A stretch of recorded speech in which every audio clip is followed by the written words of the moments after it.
Assalamualaikum semuanya. Apa kabar kalian? Semoga dalam keadaan sehat dan dilancarkan rezekinya oleh Allah. Amin ya robbal alamin.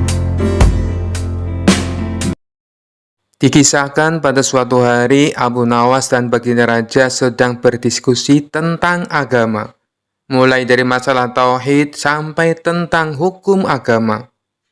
Baginda Raja bertanya tentang masalah wudhu. Abu Nawas, kalau kita sholat, kita harus mempunyai wudhu bukan? Tanya Baginda Raja.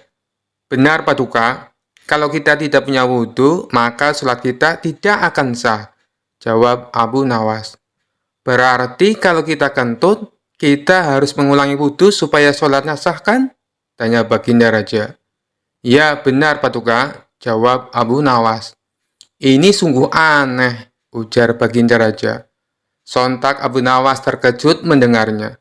Aneh bagaimana Paduka? Ini kan sudah diatur oleh agama, sahut Abu Nawas. Coba kau pikir Abu Nawas, yang kentut kan pantat kita, sehingga wudhunya batal. Tapi kenapa yang dibasuh malah wajah kita? Tanya Baginda Raja dengan entengnya. Abu Nawas pun menjawab, begini Paduka, ketika Paduka kentut di hadapan orang-orang, yang malu wajah Paduka atau pantat Paduka? Kata Abu Nawas balik bertanya. Ya tentu saja wajah saya Abu Nawas, jawab Baginda Raja. Nah itu Paduka tahu, mana ada pantat punya rasa malu Paduka. Oleh sebab itulah yang dibasuh adalah wajah kita, celetuk Abu Nawas. Seketika Baginda Raja pun tertawa dan memuji kecerdasan Abu Nawas. Kisah selanjutnya. Abu Nawas dalam cerita lucu ini ditantang 3 orang sombong. Mereka pintar, tapi suka menantang siapa saja yang ditemui. Kali ini ketiganya coba menguji kepintaran Abu Nawas. Bermula 3 orang sombong ini memasuki kampung Abu Nawas. Kemudian penduduk setempat berusaha menghalangi 3 orang tersebut. Tapi tidak tahu harus bagaimana. Akhirnya penduduk setempat melaporkannya kepada Abu Nawas karena bisa menandinginya. Lalu Abu Nawas setuju. Dengan senang hati ia akan mengadu kepintaran dengan 3 orang yang dikenal cerdik tersebut. Saat itu mereka adu kepintaran di sebuah lapangan, sehingga masyarakat bisa menontonnya. Satu dari 3 orang cerdik tersebut bertanya kepada Abu Nawas, di mana sebenarnya pusat bumi ini, wahai Abu Nawas yang bodoh? Disebut bodoh, Abu Nawas ternyata tidak marah, justru membalasnya dengan senyum.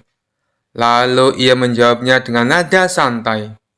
Tentu itu mudah, pusat bumi ada di bawah kakiku. Namun ketiga orang sombong ini tidak terima dengan jawaban dari Abu Nawas.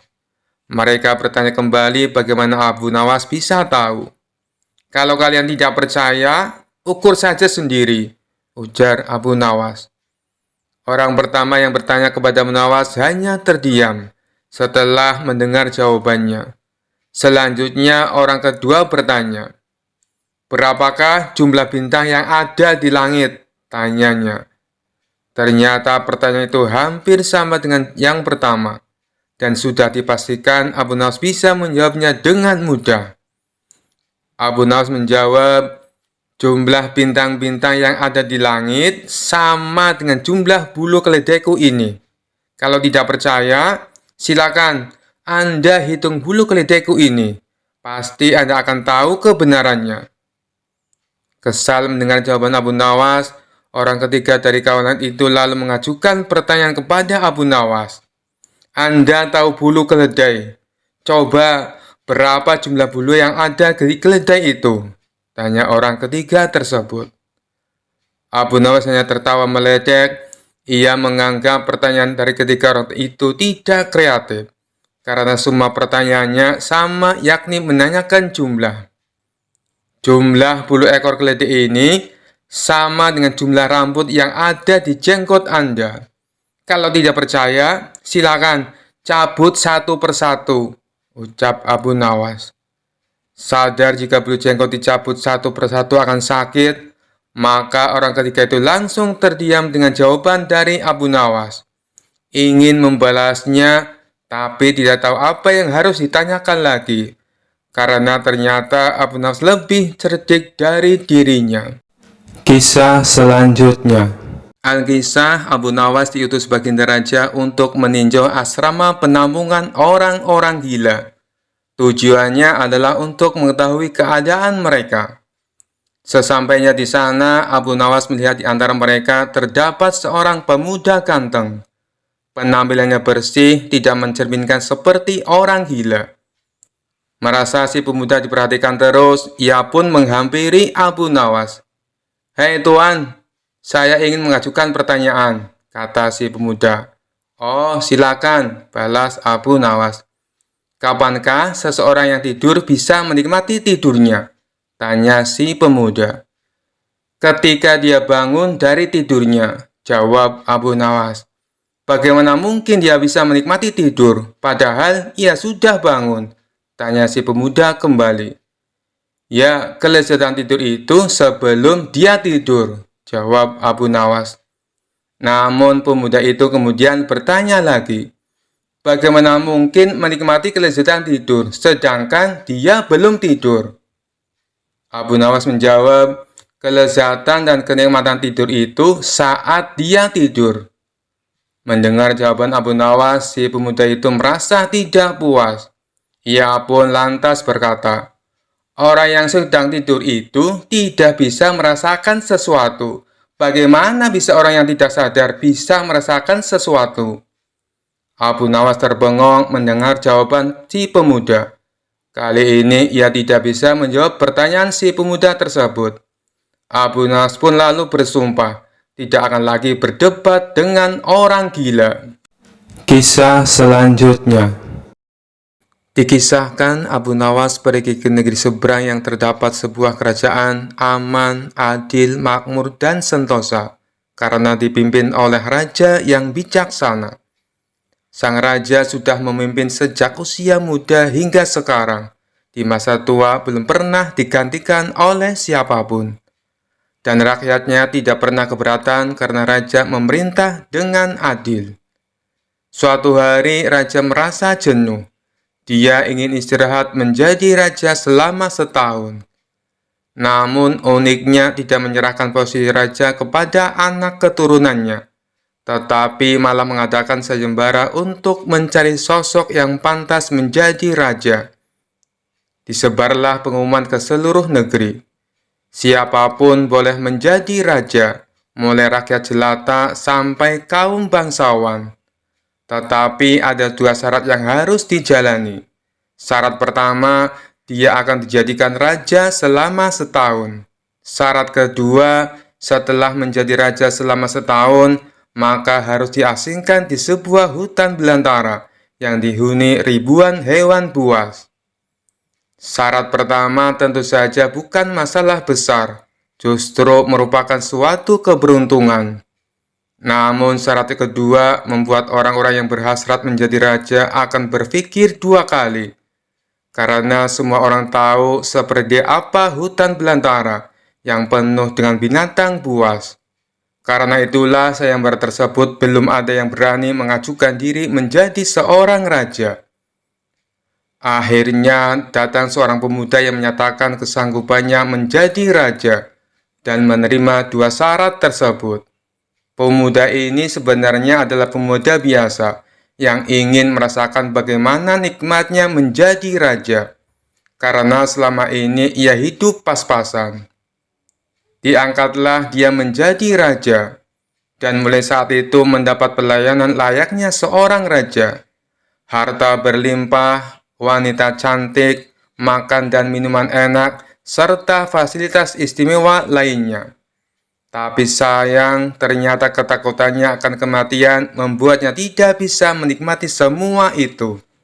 3 bulan pertama, dia mulai gelisah, karena umurnya tinggal 9 bulan lagi. 3 bulan kedua, ia makin tidak tenang makan, tidur pun tidak nyenyak. 3 bulan ketiga, dia mulai menyesali keputusannya menjadi raja. 3 bulan terakhir, si pemuda makin stres berat karena hidupnya tinggal beberapa bulan lagi, dan kesenangan yang dicari selama ini tidak bisa dirasakan. Ketika masa jabatannya sebagai raja sudah berakhir, lalu dibuanglah dia ke hutan belantara. Tidak butuh waktu lama, terdengar kabar ke seluruh negeri jika pemuda itu tewas dimakan binatang buas. Adanya peristiwa tersebut membuat orang-orang kian enggan melamar menjadi raja. Tapi ternyata masih saja ada pemuda lain yang ingin melamar menjadi raja. Diangkatlah pemuda kedua ini menjadi seorang raja. 3 bulan pertama menjadi raja, ia puas-puaskan berpesta karena sadar hidupnya tidak akan lama lagi. 3 bulan kedua dan berikutnya, hari-harinya ia habiskan dengan foya-foya dan pesta pora. Bulan berganti bulan, pestanya makin gila-gilaan. Ia sudah tidak peduli lagi pada apapun. Dia hanya ingin bersenang-senang sebelum mati setelah jabatannya sebagai raja berakhir. Lalu dibuanglah dia ke hutan belantara. Tidak berapa lama terdengar kabar bahwa si pemuda kedua tewas diterkam singa. Tubuhnya dicabik-cabik dan jadi rebutan para singa. Peristiwa ini membuat banyak orang melupakan mimpi menjadi seorang raja. Mereka masih penasaran apakah masih ada orang yang cukup bodoh untuk melamar menjadi raja. Suatu hari, Abu Nawas mampir ke negeri tersebut dengan tujuan menemui sahabat lamanya yang kebetulan merupakan penduduk di sana. Sesampainya di negeri itu, dengan penuh kehangatan Abu Nawas disambut temannya. Mereka berdua saling melepas kangen satu sama lainnya. Di sela-sela obrolannya, Abu Nawas merasa iba dengan kondisi sahabatnya itu. Ia kini hidup miskin, tinggal di gubuk kecil reot, hanya seorang diri. "Mana istrimu?" tanya Abu Nawas. "Semenjak aku jatuh miskin, ia pergi meninggalkanku," jawab sahabat. "Ya sudah, yang sabar ya. Yang penting kamu jangan tinggalkan sholat. Jangan lupa berdoa kepada Allah agar Allah membukakan pintu rezeki untukmu," tutur Abu Nawas. "Alhamdulillah, aku tidak pernah tinggalkan sholat. Bahkan aku sekarang rajin berpuasa sunnah," balas sahabatnya. "Oh iya, ngomong-ngomong, mana nih makanannya? Dari tadi kenapa belum keluar?" celetuk Abu Nawas. "Maaf Abu Nawas, aku sudah tidak punya apa-apa. Aku sendiri kadang sehari makan, kadang tidak," ujar sahabatnya. Mendengar hal itu membuat hati Abu Nawas makin terenyuh. "Kenapa tidak mencari kerja? Upahnya kan bisa untuk beli makanan," tanya Abu Nawas. "Setiap hari aku keluar untuk cari pekerjaan, tapi belum juga dapat. Mungkin belum rezekiku," jawab sang sahabat. "Kalau mau nekat sih sebenarnya aku bisa. Bahkan aku bisa menjadi raja dan kaya raya. Tapi itu hanya sementara. Setelah itu aku mati diterkam binatang buas di hutan belantara," kata sahabatnya melanjutkan. "Maksudmu bagaimana?" tanya Abu Nawas heran. Kemudian sahabatnya itu memberitahu tentang sayembara yang diadakan rajanya. Mendengar sayembara tersebut, Abu Nawas terdiam sejenak. Tiba-tiba terlintas di benak Abu Nawas sebuah ide yang cemerlang. "Kamu ingin hidup kaya? Aku akan membantumu. Sekarang juga antaran aku ke hadapan rajamu. Aku mau mendaftar menjadi raja," ucap Abu Nawas. "Kamu gila ya? Jangan Abu Nawas, itu sama saja bunuh diri," cegah sahabatnya. "Sudahlah, turuti saja perkataanku," timpal Abu Nawas. Maka diantarlah Abu Nawas ke istana untuk menemui sang raja. "Ada perlu apa kalian datang kemari?" tanya sang raja. "Maaf Tuan Raja, hamba Abu Nawas dari negeri seberang ingin mendaftar menjadi raja. Itu pun kalau Tuan Raja mengizinkan," ucap Abu Nawas. "Oh, tentu saja boleh. Siapapun dipersilakan menjadi raja. Tapi ada 2 syarat yang harus dijalani," ujar sang raja. "Hamba siap Paduka yang mulia, Tapi hamba minta satu permintaan. Izinkan sahabat hamba ini menjadi pengawal pribadi hamba, kata Abu Nawas sambil menunjuk sahabatnya yang berdiri di sampingnya. Oh, silakan saja. Saat menjadi raja selama setahun, kau berhak atas segala sesuatunya, termasuk mengatur semua prajurit kerajaan beserta para menteri. Tapi ketika masamu menjadi raja berakhir, sahabatmu juga harus ikut kau dibuang ke hutan belantara, timpal sang raja. Sahabat Abu Nawas ini pun kaget dan sempat menolak dijadikan pengawal pribadinya. Namun akhirnya Abu Nawas berhasil membujuknya. Mendengar ada yang melamar menjadi raja lagi membuat masyarakat penasaran. Sebagian menertawakan kebodohan tersebut, sementara yang lain merasa iba dan kasihan. Abu Nawas akhirnya diangkat menjadi raja dan diberi segala kemewahan serta kemudahan fasilitas layaknya baginda raja. Ternyata berbeda dengan dua pemuda sebelumnya, Abu Nawas tidak berpesta pora dan foya-foya. Namun, ia membuat beberapa tindakan selama menjadi raja. 3 bulan pertama, Abu Nawas memerintah ribuan prajurit untuk membabat habis hutan belantara dan memindahkan semua binatang buas ke tempat lain. Sebagai raja, tentu perintahnya harus dipatuhi. Setelah 3 bulan berlalu, hutan belantara tempat ia akan dibuang kini menjadi tanah kosong yang siap huni. 3 bulan kedua, Abu Nawas memerintahkan para arsitek membuat istana megah untuk dirinya, tentunya dengan uang kerajaan yang dikuasai. Abu Nawas bisa membangun apa saja termasuk membangun istana di tanah yang dulunya adalah hutan belantara. Dalam jangka waktu 3 bulan, berdirilah istana megah dan kokoh. 3 bulan ketiga, Abu Nawas memerintahkan para prajurit membawakan harta dan perabotan dikirim ke istana yang baru saja dibangunnya. 3 bulan terakhir, Abu Nawas menawarkan kepada masyarakat, siapa saja yang mau pindah di wilayah istananya akan dibuatkan rumah dan diberi modal uang untuk berdagang. Kesempatan tersebut tidak disia-siakan warga. Ratusan orang mendaftarkan diri untuk pindah ke sekitaran istana Abu Nawas. Selama 3 bulan terakhir, tempat yang tadinya hutan belantara kini berubah menjadi pemukiman penduduk. Bahkan di sana Abu Nawas mempunyai istana dengan dipenuhi harta kekayaan. Akhirnya habislah masa jabatan Abu Nawas sebagai raja. Sesuai perjanjian, Abu Nawas dan sahabatnya dibuang ke hutan belantara yang kini sudah menjadi pemukiman penduduk. Sesampainya di sana, Abu Nawas dan sahabatnya memasuki istana barunya. Ini semua untukmu. Kau sekarang sudah menjadi orang kaya raya. Tapi jangan lupa bersedekah, utur Abu Nawas. Sahabatnya itu terkejut bukan main. Ia langsung merangkul Abu Nawas dan mengucapkan terima kasih. Akhirnya Abu Nawas pun pamit pulang kembali ke negerinya. Kisah selanjutnya. Selama ini raja memendam rasa penasaran karena Abu Nawas selalu cerdik dan lolos dari setiap jebakannya. Raja terus berpikir keras mencari cara untuk bisa mengalahkan sosok humoris dan cerdik itu. Akhirnya Menteri Istana memberi usulan sebuah pertanyaan yang menurut baginda raja sulit dijawab Abu Nawas. Maka saat itu juga dia memerintahkan beberapa pengawal untuk memanggil Abu Nawas. Para pengawal pun sampai di rumah Abu Nawas.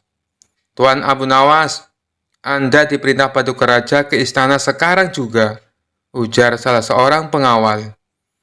Abu Nawas yang sedang istirahat merasa terganggu dengan kehadiran para pengawal istana. Kalau bukan perintah baginda raja, tentu Abu Nawas akan mengusirnya. Sampai kapan sih paduka raja selalu mengganggu istirahatku? Gerutu Abu Nawas. Dengan terpaksa Abu Nawas datang ke istana. Akibat perasaan yang sudah dongkol, Abu Nawas pun bertingkah agar baginda raja emosi. Ia langsung mengambil makanan dan duduk di samping sang raja. Awalnya tingkah Abu Nawas yang tidak sopan ini sempat membuat baginda raja jengkel. Tapi karena ada rencana untuk mempermalukan Abu Nawas, ia pun menahan emosinya. Wahai Abu Nawas, aku ada tebakan untukmu. Apakah kau siap menjawabnya? Tanya Baginda Raja. Tujuanku ke sini memang untuk menjawab tebakan Paduka Raja, jawab Abu Nawas dengan enteng. Bagus, kalau kau bisa menjawab pertanyaanku, aku akan memberikanmu hadiah 1000 dinar, ucap Baginda Raja. Tapi kalau kau tidak mampu menjawab, sebagai hukumannya, rambut kepalamu harus digundul, dan jenggotmu dipotong bersih. Lalu aku akan mengarakmu dengan keledai, sambung Baginda Raja. Seketika Abu Nawas pun terkejut, karena biasanya hukumannya akan diterima yaitu penjara selama sebulan. Baiklah Paduka Raja, tapi hamba tidak menginginkan uang, balas Abu Nawas. Lalu apa yang kau inginkan? Tanya Baginda Raja lagi. Hamba ingin Paduka Raja memerintahkan semut-semut itu jangan menggangguku, jawab Abu Nawas. Baginda Raja pun kaget dengan permintaan Abu Nawas. Sejenak dia berpikir bahwa semut-semut itu bukan rakyatnya, maka tidak akan mungkin terjadi. Bukankah Baginda seorang raja? Akan hebat seorang raja bila dapat memerintah semut, celetuk Abu Nawas. Rupanya Abu Nawas mengetahui apa yang dipikirkan oleh Paduka Raja. Bagaimana Paduka? Apakah Paduka bersedia? Terang Abu Nawas. Rasa takut pun menghampiri Baginda Raja. Ia takut Abu Nawas dapat menjawab tebakannya. Tetapi dirinya malu apabila tidak dapat memenuhi permintaan Abu Nawas. Abu Nawas berpikir Baginda Raja takut malu. Akhirnya bersedia menjawab pertanyaan dari Paduka Raja tanpa sebuah syarat apapun. Mendengar hal itu, Baginda Raja merasa tenang dan lega. Ia pun langsung mengajukan pertanyaan tebakan kepada Abu Nawas.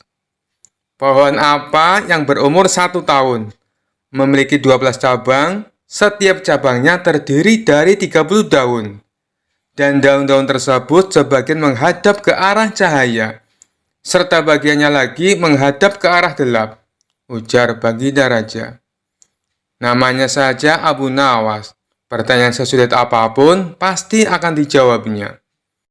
Pohon itu mewakili tahun, karena ada 12 bulan dalam 1 tahun, dan 30 hari dalam 1 bulan, di mana 30 hari tersebut terbagi menjadi siang dan malam, jawab Abu Nawas. Baginda Raja pun terkejut saat Abu Nawas menjawab tanpa berpikir lama. Namun ia tenang karena sebelumnya syarat yang diajukan oleh Abu Nawas sudah dicabut. Tapi rasanya tidak adil Abu Nawas, kalau aku tidak memberikanmu hadiah. Katakan Abu Nawas, apa yang kau inginkan? Kata Baginda Raja. Baiklah, hamba minta 500 dinar, dan selama 1 bulan, Paduka Raja tidak boleh mengganggu hamba, jawab Abu Nawas. Kisah selanjutnya. Rumah Abu Nawas konon pernah didatangi Abu Jahil yang terkenal pelit. Ia lalu menjelaskan tujuan kedatangannya. Dia ingin meminjam uang 100 dinar. Tentu saja Abu Nawas terkejut mendengarnya. Dari mana saya mendapatkan uang sebanyak itu? Kata Abu Nawas. Tolonglah Abu Nawas, aku yakin kamu pasti ada. Pinjami aku selama sebulan, pinta Abu Jahil merengek. Awalnya Abu Nawas tidak mau mengabulkan permintaan Abu Jahil. Namun karena terus-menerus didesak, Abu Nawas tidak bisa menolak. Tapi kamu janji ya, hanya sebulan, kata Abu Nawas mengingatkan. Ya, saya berjanji Abu Nawas, bulan depan kebun saya panen. Saya pasti akan mengembalikan uang pinjaman saya, jawab Abu Jahil. Singkat cerita, setelah 1 bulan, Abu Jahil tidak pernah mengembalikan uang tersebut. Padahal saat itu kebun Abu Jahil sudah panen, dan hasil panennya melimpah ruah. Payah Abu Jahil, dia tidak menepati janjinya, batin Abu Nawas. Karena membutuhkan uang, Abu Nawas terpaksa pergi ke rumah Abu Jahil untuk menagih hutangnya. Bagaimana dengan janjimu Abu Jahil? Katanya kamu akan mengembalikan uang itu dalam waktu sebulan. kata Abu Nawas. Abu Jahil menjawab bahwa dia tidak bisa membayar hutangnya. Ia beralasan bahwa uang hasil kebunnya digunakan untuk mengobati saudaranya yang sedang sakit. Jangan khawatir Abu Nawas, saya pasti akan membayar bulan depan, kata Abu Jahil. Mendengar jawaban Abu Jahil, Abu Nawas sangat kecewa. Akhirnya, dia pulang tanpa membawa uang sepeser pun. Beberapa hari kemudian, Abu Nawas mendengar kabar bahwa Abu Jahil sering mengundang teman-temannya untuk berpesta di rumahnya. Mendengar hal tersebut, Abu Nawas menjadi emosi. Kurang ajar, katanya dia kekurangan uang, tetapi dia malah sering mengadakan pesta, gerutu Abu Nawas. Abu Jahil pasti tidak akan membayar hutangnya, karena 1000 alasan. Akhirnya Abu Nawas mendapat ide untuk mengerjai Abu Jahil. Keesokan harinya, Abu Nawas pergi ke desa seberang untuk menemui sahabatnya. Dia mulai menyusun strategi dan meminta bantuan seorang teman. Setelah strateginya matang, Abu Nawas segera mendatangi rumah Abu Jahil. "Mengapa kamu ke sini, Abu Nawas? Aku kan sudah bilang, jika mengembalikan uangnya itu bulan depan," kata Abu Jahil. "Jangan salah paham, Abu Jahil. Aku ke sini bukan untuk menagih hutang. Aku ingin mengajakmu bertemu orang pintar," jawab Abu Nawas. "Memangnya ada perlu apa?" tanya Abu Jahil penasaran. "Ini Abu Jahil, di desa seberang katanya ada dukun pesugihan yang bisa membuat kita kaya.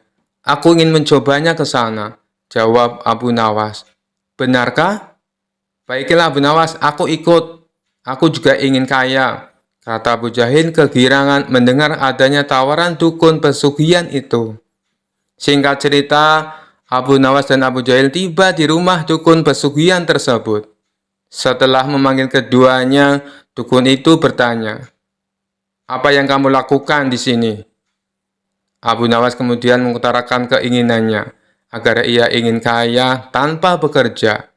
"Ah, itu mudah, tapi ada syaratnya," kata sang dukun. "Apa syaratnya?" tanya Abu Nawas. "Syaratnya harus ada yang dikorbankan. Tapi jangan khawatir, korbannya tidak harus dari keluarga. Orang lain juga bisa dikorbankan. Tapi orang lain itu adalah orang yang terkait dengan hartamu," jawab sang dukun. "Apa maksudmu? Aku tidak mengerti," tanya Abu Nawas lagi. "Ya, misalnya siapapun yang berhutang uang kepadamu, orang itu dapat digunakan sebagai korban, meskipun dia bukan anggota keluargamu," jawab sang dukun. "Bagaimana jika orang itu tidak mau?" tanya Abu Nawas. "Kamu tidak perlu meminta izin kepada orang tersebut. Nanti ia akan jadi korban tanpa ia sadari, dan tiba-tiba mati dengan mengerikan," kata sang dukun menjelaskan. "Oh, aku mengerti. Baiklah, aku setuju," jawab Abu Nawas sambil memandang Abu Jahil. Abu Jahil yang merasa dikorbankan langsung gemetaran. Dukun itu kemudian mengajari Abu Nawas mantra sebagai ritual. Tengah malam, setelah kembali dari rumah sang dukun, Abu Nawas berkata di tengah jalan, "Abu Jahil, kamu tidak perlu mengembalikan hutang yang 100 dinar. Saya ikhlas." Mendengar hal itu, Abu Jahil langsung ketakutan. "Jangan Abu Nawas, saya akan mengembalikan uang kamu nanti. Tepatnya saat sampai di rumah saya. Nanti akan segera aku kembalikan," kata Abu Jahil dengan ketakutan. "Bukankah kamu kemarin mengatakan bahwa kamu kehabisan uang?" goda Abu Nawas. "Saya masih punya banyak uang, Abu Nawas. Aku sengaja berbohong padamu," kata Abu Jahil. Akhirnya Abu Jahil segera mengembalikan uang pinjamannya kepada Abu Nawas di hari itu juga, sejumlah uang 100 dinar. Setelah diselidiki, terungkap bahwa dukun yang didatangi Abu Nawas dan Abu Jahil adalah sahabat Abu Nawas. Taktik ini sengaja diatur oleh Abu Nawas dan kawannya tersebut, agar Abu Jahil segera melunasi hutangnya. Kisah selanjutnya. Dikisahkan Abu Nawas kerap kali mendapat hadiah berupa pundi-pundi uang yang banyak dari Baginda Raja, karena selalu berhasil memecahkan kasus-kasus yang rumit. Rupanya hal ini mengundang rasa iri dengki oleh sebagian hakim istana yang berjumlah 5 orang. Mereka beralasan bahwa menangani kasus sudah jadi pekerjaan para hakim, bukan tugasnya Abu Nawas. Kelima hakim tersebut lalu berkumpul untuk membahas masalah ini. Enak saja Abu Nawas, dia mendapat hadiah yang seharusnya jadi milik kita, kata salah satu dari mereka. Benar, ini tak boleh dibiarkan. Ayo, kita ajukan protes kepada Baginda Raja, sahut yang lainnya. Maka kelima hakim ini menghadap Baginda Raja dan menyatakan keberatannya. Mendengar keluhan mereka, Baginda Raja menanggapinya dengan bijak. Kalian kan sudah mendapat gaji tiap bulannya, sedangkan Abu Nawas tidak mendapatkan. Jadi, wajar kalau aku memberinya hadiah. Itu sebagai rasa terima kasih, karena telah membantu menyelesaikan masalah, tutur Baginda Raja. Tapi itu kan seharusnya sudah menjadi tugas kami. Kenapa Paduka berikan kepada Abu Nawas? Protes salah satu hakim. Saya tahu kalian orang pintar dan berpendidikan, tapi kasus yang aku percayakan pada Abu Nawas butuh kecerdasan dan kebijaksanaan, terang Baginda Raja. Soal kebijaksanaan, kami juga bisa, Paduka yang mulia, ujar mereka. Karena mereka bersikukuh dengan pendiriannya, akhirnya Baginda Raja membuat sebuah tantangan. Baiklah, akan saya uji kalian dengan kasus yang sederhana. Jika kalian bisa memecahkannya, saya tidak akan lagi meminta bantuan Abu Nawas, kata Baginda Raja. Kemudian Baginda Raja perintahkan pelayan untuk membawakan papan tulis. Lalu di papan tulis tersebut Baginda Raja menggambar garis dengan panjang 100 cm. Sekarang, masing-masing dari kalian maju dan perpendek garis ini, perintah Baginda Raja. Hakim pertama maju ke depan. Ia menghapus 20 cm dari garis itu, dan kini menjadi 80 cm. Selanjutnya, Baginda Raja mempersilakan hakim kedua untuk melakukan hal yang sama. Ia pun menghapus garis sepanjang 20 cm, dan garis tersebut kini menjadi 60 cm. Hakim ketiga dan hakim keempat pun maju ke depan. Mereka berdua melakukan hal yang sama, hingga garis itu tinggal 20 cm. Tibalah giliran hakim yang kelima. Ia terlihat kebingungan, tak tahu harus bagaimana. Kemudian Baginda Raja bertanya, apakah engkau akan melakukan hal yang sama seperti kawanmu? Kalau demikian, garisnya akan hilang. Padahal yang aku minta perpendek garisnya, bukan menghilangkan garisnya. Tapi kalau hanya menghapus 10 cm, berarti kau telah berbuat tidak adil. Karena keempat kawanmu menghapus 20 cm. Lalu, bagaimana caramu memecahkan masalah ini? Kalau engkau kebingungan, silakan kamu tanya pada keempat kawanmu, ujar Baginda Raja. Kelima hakim tersebut mulai berpikir keras untuk mencari solusinya. Setelah sekian lama berpikir, mereka tak kunjung mendapatkan jawaban. Ampun Paduka yang mulia, kami tidak tahu cara memecahkan masalah ini, kata mereka. Baiklah, kalau kalian sudah menyerah, maka aku akan panggil Abu Nawas kemari. Singkat cerita, datanglah Abu Nawas. Ia lalu diperintah Baginda Raja untuk menyelesaikan masalah yang diberikan kepada 5 hakim tersebut. Tanpa pikir panjang, Abu Nawas langsung melaksanakan perintah Baginda Raja. Ia tidak menghapus garis yang tersisa 20 cm. Akan tetapi, ia menggambar garis yang baru, yang panjangnya 120 cm. Garis tersebut lebih panjang daripada garis yang pertama yang dibuat oleh Baginda Raja. Setelah Abu Nawas selesai dengan tugasnya, Baginda Raja lalu berkata kepada mereka, "Kalian lihat sendiri kan, bagaimana cara Abu Nawas menyelesaikan masalah untuk membuat garis menjadi pendek. Kalian tak perlu menghapusnya, cukup membuat garis baru yang lebih panjang. Maka garis pertama akan menjadi lebih pendek dengan sendirinya." Mendengar hal itu, kelima hakim tersebut menyadari akan kekeliruannya dan mengakui kecerdasan Abu Nawas akan sifat bijaknya dalam menyelesaikan sebuah masalah. Sekian dulu perjumpaan kita kali ini. Sampai bertemu lagi di kisah-kisah selanjutnya.